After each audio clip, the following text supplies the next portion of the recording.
Chapter 42. Guanyin in her mercy binds the red boy. The story tells how the 6 warriors left the cave and headed southwest. Monkey thought, they are going to invite the old king to eat our master. I'm sure he must be the bull demon king. In the old days we got on very well and were the best of friends, but now I've gone straight and he's still an evil monster. Although it's a long time since I last saw him, I remember what he looks like. I think I'll turn myself into a bull demon king, try to fool them and see how it goes. Splendid Monkey gave the 6 little demons the slip, spread his wings, flew about a dozen miles ahead of them, shook himself and turned into a bull demon king. He pulled out some hairs, shouted, changed, and turned them into little devils with dogs, falcons, bows, and crossbows as if they were a hunting party in the mountain valley. He then waited for the 6 warriors. As the 6 warriors were making their way sloppily along, they suddenly noticed that the bull demon king was sitting in their midst. Peter and Cooker fell to their knees in a panic and said, "Your Majesty, you're here already." Mist in the clouds, clouds in the mist, fire fast and wind speedy were also all common mortals with fleshly eyes, unable to tell the true from the false, and they too fell to their knees, kowtowed, and said, "Your Majesty, we've been sent by the Sage Boy King of the Fire Cloud Cave to invite your Senior Majesty to a meal of Tang Priest meat that will lengthen your life by 1,000 ages. Get up, children," said Monkey, "and come back to my cave with me while I change. There will be no need." "For all that trouble, Your Majesty," said the little devils, still now towing. "You needn't go back. It's a long way, and I'm sure that our king would be angry with us if you did. Please come with us." "What good children," said Monkey. "Very well then, lead the way." "I'm coming with you." The 6 little devils pulled themselves together and shouted to clear the way for the great sage who was following them. They were soon back at the cave. "Wind fast and fire speedy rushed in to report, Your Majesty. His Senior Majesty is here." "You're capable lads to be back so soon," said the Demon King with delight. He then ordered all his commanders to parade his forces with their banners and drums to greet the old king. All the demons in the cave obediently went out on parade. Monkey threw out his chest and acted very haughtily, braced himself, took back all the hairs he had turned into falconers and huntsmen, then strode straight in through the gates and took the central seat, facing south as a monarch. The red boy knelt and kowtowed to him, saying, "Your Majesty, your son pays obeisance." "No need for that," said Monkey. After making 4 sets of kowtows, the Demon King stood below his father. "What have you asked me here for, boy?" Monkey asked. "Your stupid son," said the demon with a bow, "caught someone yesterday, a priest from the great Tang in the east. I've often heard tell that he is someone who has cultivated his conduct for 10 lives, and that if you eat a piece of his flesh, you'll live as long as an immortal from Penglai or Yingzhou. I did not dare to eat him by myself, which is why I asked Your Majesty to share the Tang priest's flesh and extend your life by 1,000 ages." At this, Monkey looked shocked and asked, "Which Tang priest, my boy?" "The one going to fetch scriptures in the western heaven," the Demon King replied. "But isn't he the master of some novice?" Monkey asked. "Yes." Monkey waved his hand, shook his head, and said, "Don't start trouble with him. Pick a fight with anyone else you like, but not with him. My dear boy, don't you know what sort of person he is?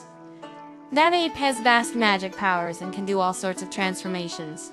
When he made havoc in heaven, the Jade Emperor sent 100,000 heavenly soldiers to spread out heaven and earth nuts, but they could not catch him.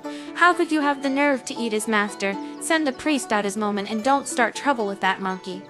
If he heard that you'd eaten his master, he wouldn't even need to fight you. He'd just have to poke a hole in the mountainside with that gold-banded cudgel of his to bring the whole mountain tumbling down. Then why would you be able to live, my boy? And who would there be to support me in my old age?" "What things to say, Your Majesty," said the Demon King. "You bolstering him and making me look small. That monkey and a couple of his fellow disciples were crossing my mountains when I did a transformation and carried his master off. He and Pig traced me to the gates here and talked some nonsense about kinship. I got into such a raging fury that we fought a few rounds. That was all there was to it. He wasn't anything very special. Then Pig came charging in, so I breathed out my true samadhi fire and routed him. Monkey was so desperate that he went to ask the Dragon Kings of the 4 Seas for rain, but they couldn't put out my true samadhi fire. I burned him so badly that he passed out, then sent Pig off in a great hurry to ask the Bodhisattva Guanyin of the southern seas to come. I turned myself into a Guanyin and tricked Pig into coming here. He's now hanging up in the azure bag, and I'm gonna steam him as a treat for all the underlings.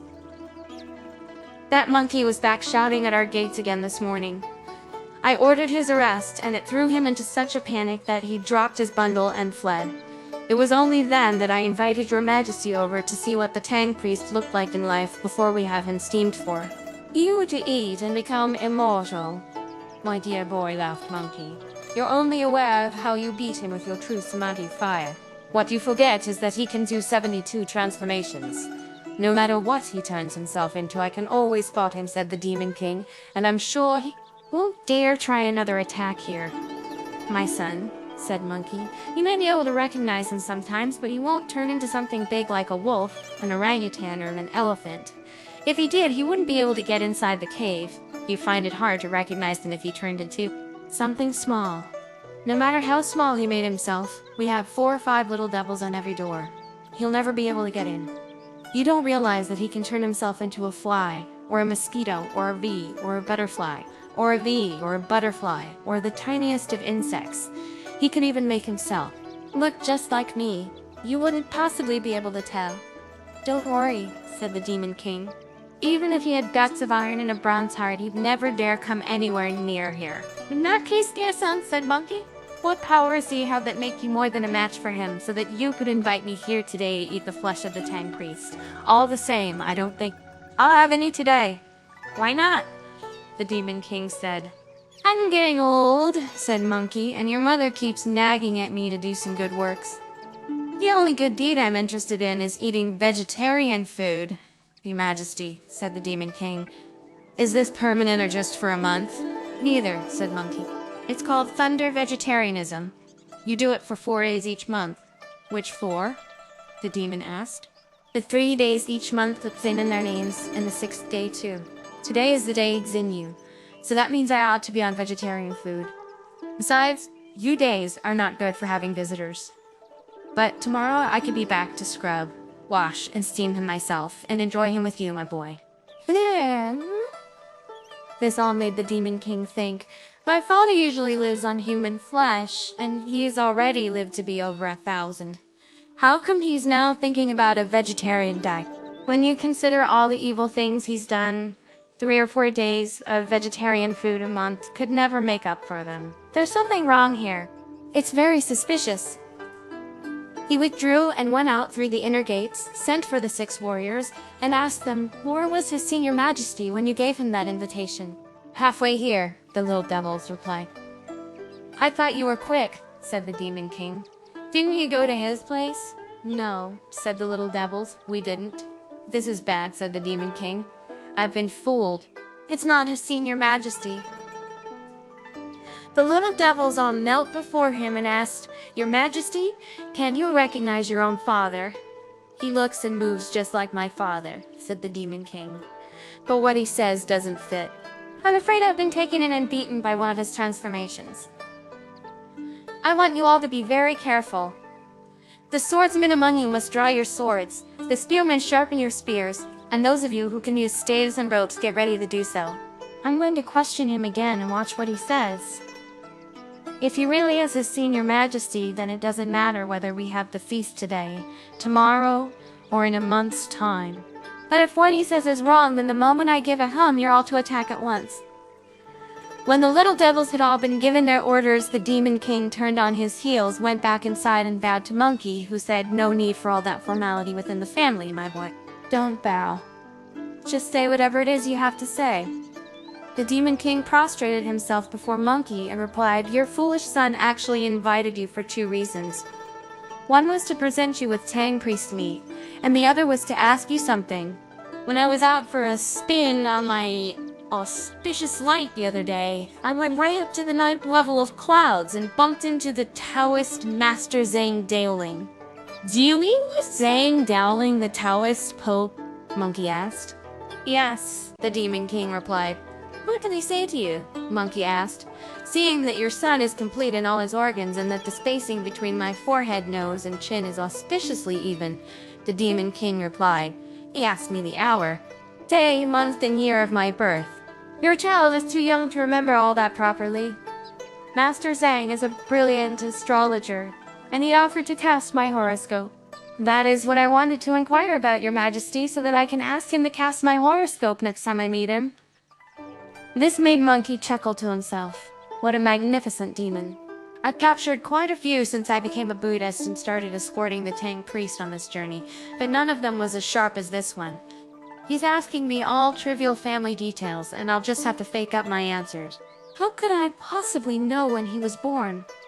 The splendid Monkey King was extremely crafty. He continued to sit in majesty in the central position, showing not a trace of fear as he replied with his face wreathed in smiles.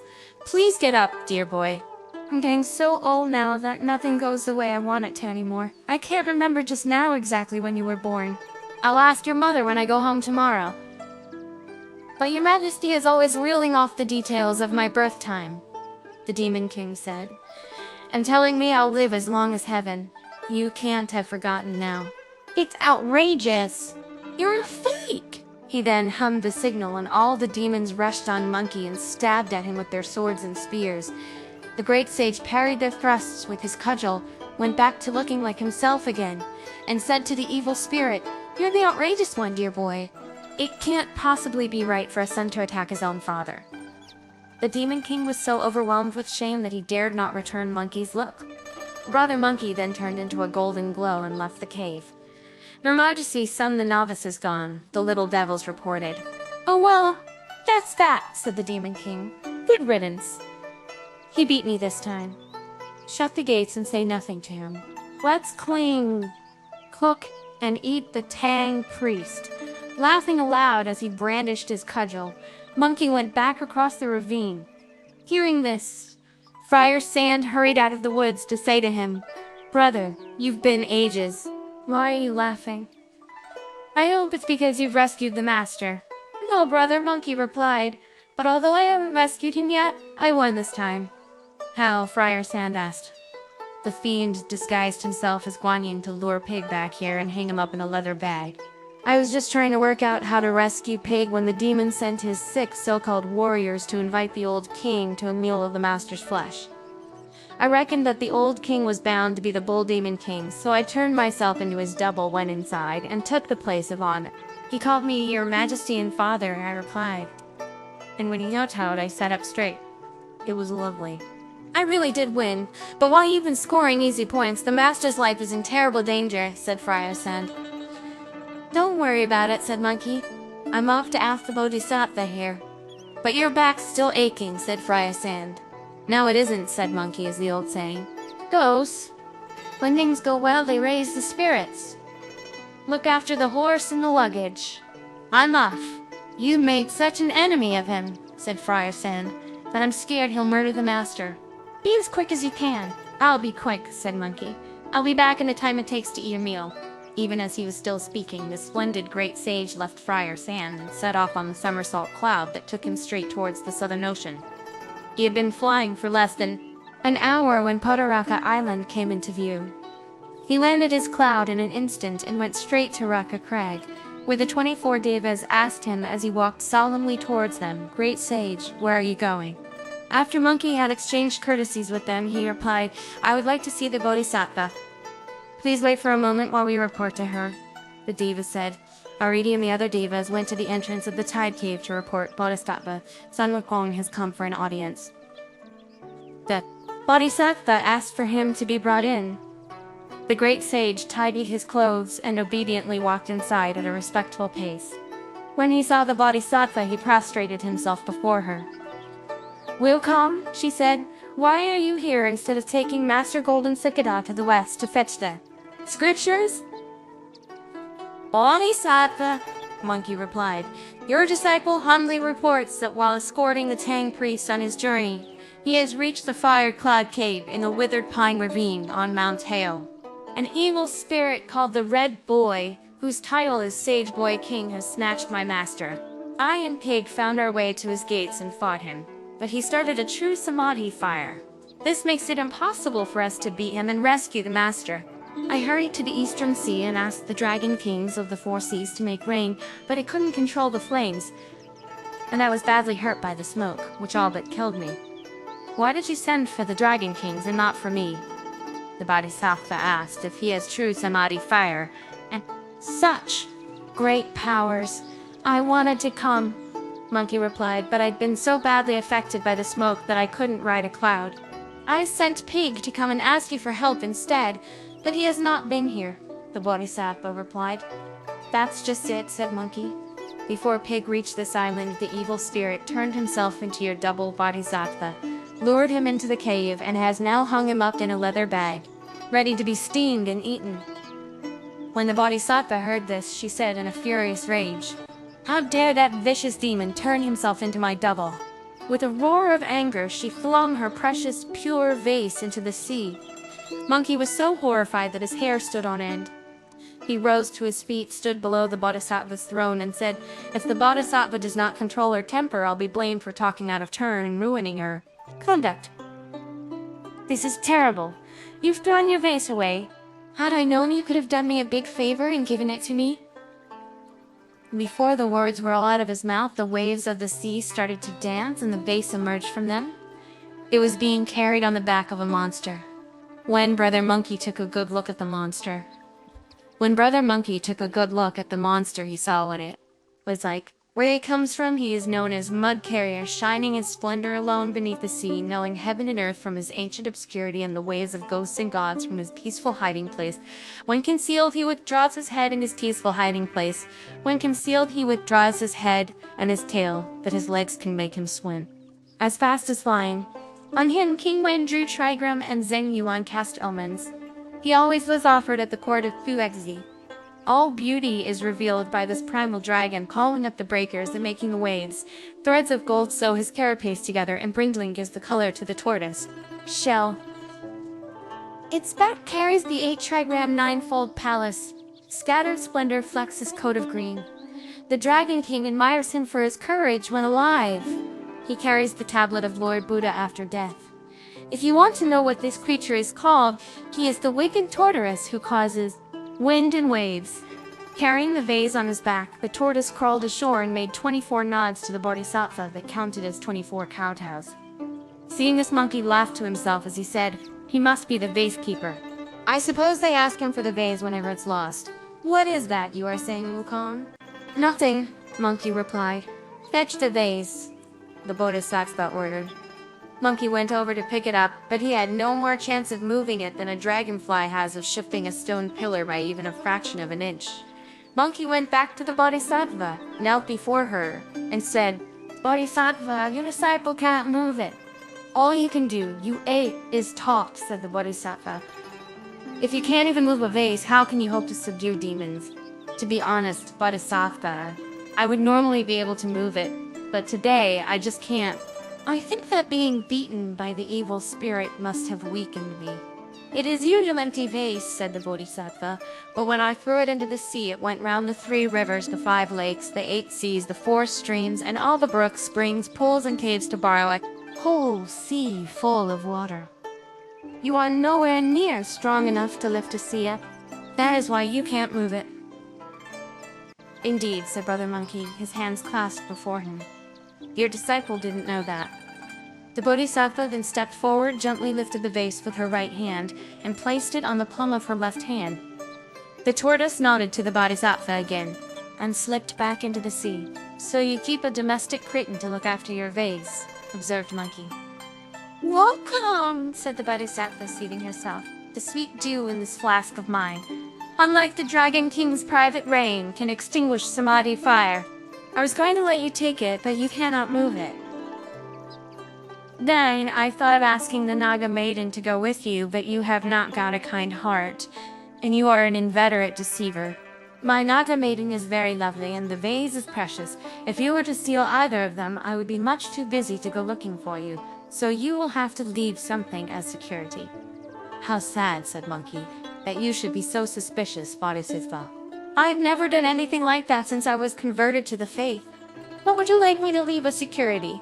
You yourself presented me with the brocade tunic I'm wearing." My tiger skin kilt is a worth tuppence, and I need this iron cudgel for self-defense. All that's left is the band around my head.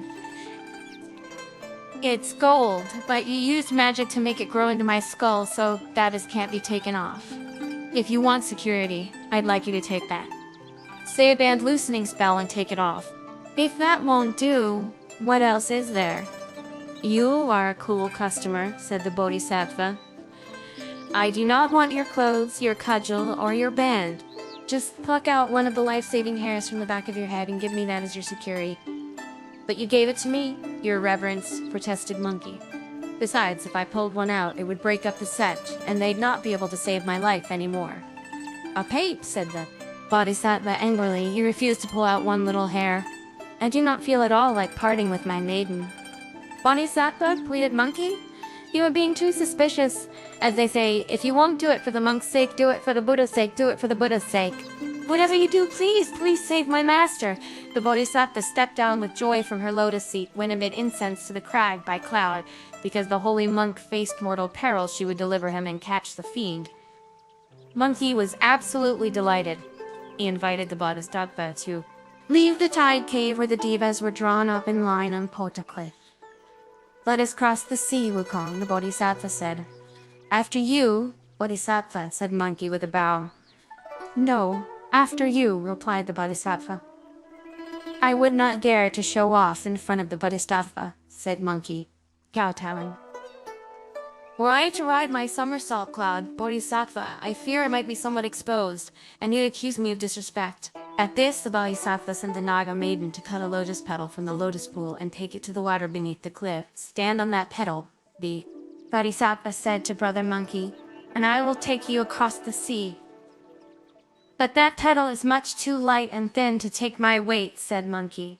If I fall into the sea, my tiger skin kilt will get soaked, and the saltpeter that keeps it soft will be washed out. Then I won't be able to wear it in cold weather.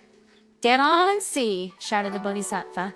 Not daring to make any more excuses, Monkey obediently jumped on it. Although it looked so flimsy, it was considerably bigger than a seagoing boat once he was aboard. It can carry me, Bodhisattva exclaimed with delight. Then over the sea with you, replied the Bodhisattva. But there's no pole, oars, mast, or sail, said Monkey, so how can I get over? You do not need them, said the Bodhisattva, and with a single breath, she blew the boat right across to the opposite shore of the southern sea of suffering. Once his feet were on dry land, Monkey smiled and said that Bodhisattva really showed off her magic powers by blowing me right across the sea with no trouble at all. Instructing all the devas to guard her immortal realm, the Bodhisattva told the Naga maiden to close the gates of the cave, left the Pota Cliff by auspicious cloud, and went over to call, Where are you, Huyan? Huyan was Moksha, the second son of Heavenly King Li, the pagoda carrier. He was the disciple whom the Bodhisattva personally taught, and he never left her side. His full title was Huyan the Novice, Protector of the Dharma. Huyan placed his hands together and stood awaiting the Bodhisattva's orders. Go straight up to heaven, she said. Call on His Majesty your father and ask him to lend me his pole star swords. How many will you need, mistress? Huyan asked. The whole set, she replied. Huyan then went obediently straight up on his cloud, in through the southern gate of heaven, and into the Cloud Tower Palace, where he kowtowed to his father. Where have you come from? Heavenly King Li asked after greeting him. My mistress has been asked by Sun Wukong to subdue a demon, Huyan or Moksha replied. She has sent me to visit you and ask for the loan of your set of pole star swords. The Heavenly King then sent Neza to fetch the 36 swords, which he gave to Moksha. Mother, said Moksha to Neza, would you please pay my respects to our mother? I'm on a very urgent job, and I'll come to know how to her when I bring the swords back. Taking his leave in a great hurry, he brought his auspicious light straight down to the southern sea, where he presented the swords to the Bodhisattva. The Bodhisattva took the swords, threw them into the air, set a spell, and turned them into a 1,000-petal lotus throne on which she took her seat. Monkey grinned to himself and said, That Bodhisattva is a real skinflint. She has a lotus throne of many colors in her lotus pool already, but she's too mean to sit on that. She'd have to send him off to borrow someone else's instead. "Wukong," said the Bodhisattva. "Be quiet and come with me." They then both left the coast by cloud. The white parrot flew ahead while the great sage and Heian stood behind her. Within moments they saw a mountain top. "That's Mount Hiao," said Monkey. "It's about 150 miles from here to the demon's place." The Bodhisattva then ordered him to lower the auspicious cloud. She said the magic word above the summit, whereupon many a god and ghost, all the local spirits of the mountain, emerged from all around the mountain and gathered to kowtow to the Bodhisattva's lotus throne. "Do not be afraid," she said. "I am here to capture this demon king. I want this whole area swept completely clean, with not a living creature left behind within 100 miles of here. All the baby animals in their dens and fledglings and holes in the trees must be put on the top of this high crag for safety." Obediently the demons withdrew, and soon they were all back. "Now that the place is clean, you may all return to your shrines," said the Bodhisattva. She then turned her vase of purity upside down, letting the water roar out with a noise like thunder. Indeed, it flowed down from the peak, smashed through the rocks, flowed down from the peak with the force of the sea, smashed through the rocks like a mighty ocean. Black spray rose to the watery heavens, great waves coldly reflected the sun. Jade waves smashed through crags while the sea was covered with golden lotuses. Guanyin displayed her demon-quelling magic, producing a fixing Diana from her sleeve. She made the mountain a Potoraka island, just like the one in the southern sea. Tall grew the rushes, and the epiphyllum, tender flowers were everywhere, and the patra looked fresh. Parrots perched in the purple bamboos, and quails were calling amid the verdant pines. Endless lines of waves as far as the eye could see, and all that could be heard was the wind on the waters. The great sage monkey was full of silent admiration. What great mercy and compassion! If I had that magic power, I'd just have tipped the vase over, and to hell with the birds, beasts, reptiles, and insects. "Stretch your hand out, Wukong," said the Bodhisattva. Monkey at once neatened his clothes and put out his left hand. The Bodhisattva drew out his left hand. The Bodhisattva drew out her sprig of willow, moistened it in the sweet dew, and wrote confusion on his palm. "Make a fist," she told him, "and go to challenge the demon to battle. Let him beat you, then draw him back here. I have a Dharma power with which to subdue him." Monkey obediently took his cloud straight back to the cave entrance. Brandishing his cudgel with one hand and clenching the other into a fist, he shouted, "Open up, evil spirits! The little devil's spirits! The little devil's spirits!" The little devil scampered back inside to report, "Son the novices." "Here again! Shut the doors tight and ignore him," said the Demon King.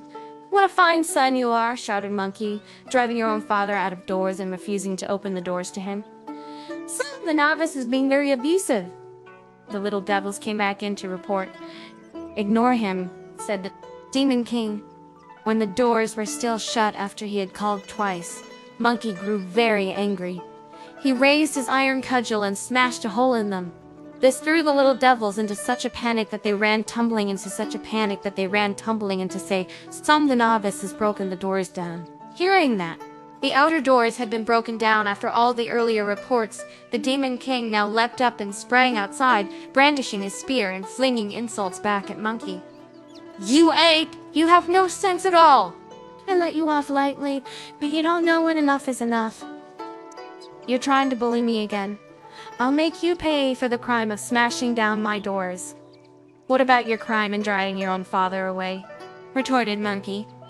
In his humiliation and anger, the Demon King thrust his spear at Brother Monkey's chest. Monkey parried this with his cudgel and hit back. Once they started, they fought 4 or 5 rounds in which Monkey, one hand holding the cudgel and the other clenched in a fist, gave ground. "I'm going back to get the Tang priest scrubbed and cleaned," said the demon. "You be careful, my boy," said Monkey. "Heaven can see what you're doing.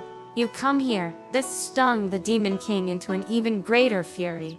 Running after Monkey, he caught him up and took another thrust at him with his spear. Monkey swung back with his cudgel, and after a few more rounds, ran away in defeat again. The Demon King started to taunt him once more.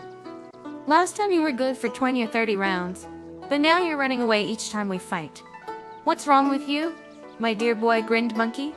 Your father's afraid you'll start that fire again. I won't, said the demon. Now come. Here. If you're not going to start a fire, said Monkey, let's move away from here. A tough guy doesn't attack people in front of his own door. Not realizing that this was a trick, the evil spirit raised his spear and ran after him. Monkey trailed his cudgel and opened his other hand. The Demon King then fell into confusion and chased Monkey for all he was worth. The quarry moved like a shooting star, and the pursuer like a bolt that had just been shot from a crossbow. Before long, Monkey saw the Bodhisattva. Evil spirit, he said to the demon, I'm scared of you. Please spare me. I'm going to where the Bodhisattva Guanyin of the Southern Sea lives. You go home now. The Demon King was not going to believe this, so he gritted his teeth and continued the pursuit. With a shake of his body, Monkey hid himself in the Bodhisattva's divine radiance. Seeing that Monkey had disappeared, the evil spirit went up to the Bodhisattva, glared at her, and asked, Are you reinforcements sent for my monkey?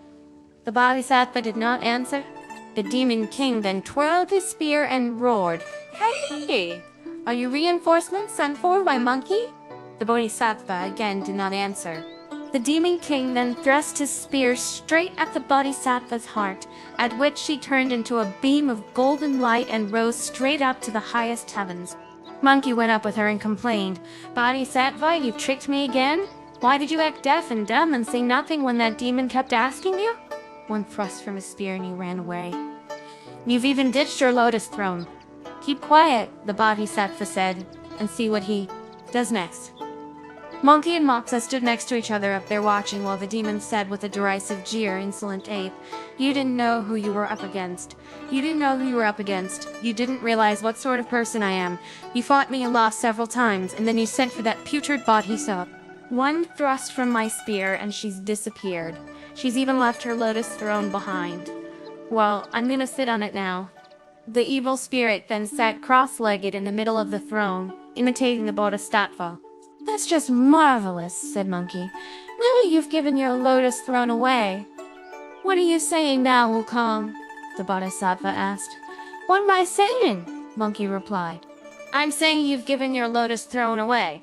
That fiend has just sat himself down on it. Would you care to get it back? But I want him to sit on it, the Bodhisattva said. He's so small, he'll sit on it much more safely than you did, Monkey replied. Stop talking, said the Bodhisattva, and watch the power of the Dharma. She pointed downwards with her sprig of willow and called, Turn back. The colors and auspicious glow of the lotus sea all disappeared, leaving the Demon King sitting on the points of swords. Drive the swords in by hitting their handles with the demon-quelling pestle, she ordered Moxa. Moxa then took his cloud straight down and struck over 1,000 times with the demon-quelling pestle, as if he were ramming down earth to build a wall.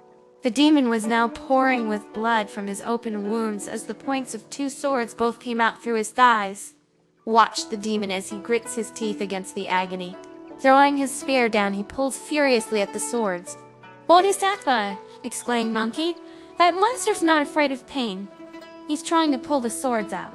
Seeing this, she called to Moxa, Don't kill him. She then pointed her sprig of willow down once more, said the magic word and turned all pole-star swords into halberds with inverted barbs like wolf's teeth that could not be pulled out. This finally made the demon desperate. Trying to bend the sword points, he pleaded in his agony, Bodhisattva, your disciple was blind. I failed to recognize your great Dharma powers.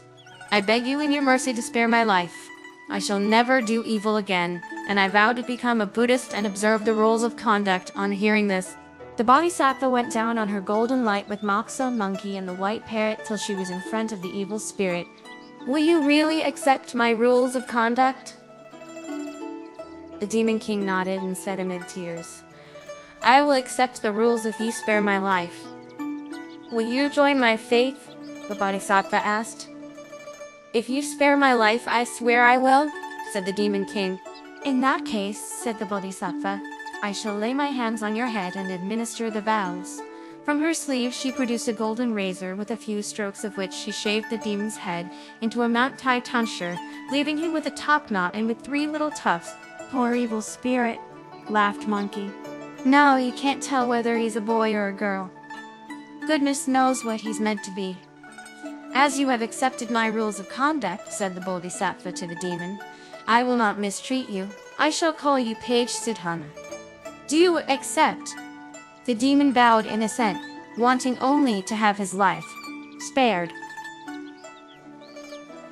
The Bodhisattva then pointed and called, Withdraw.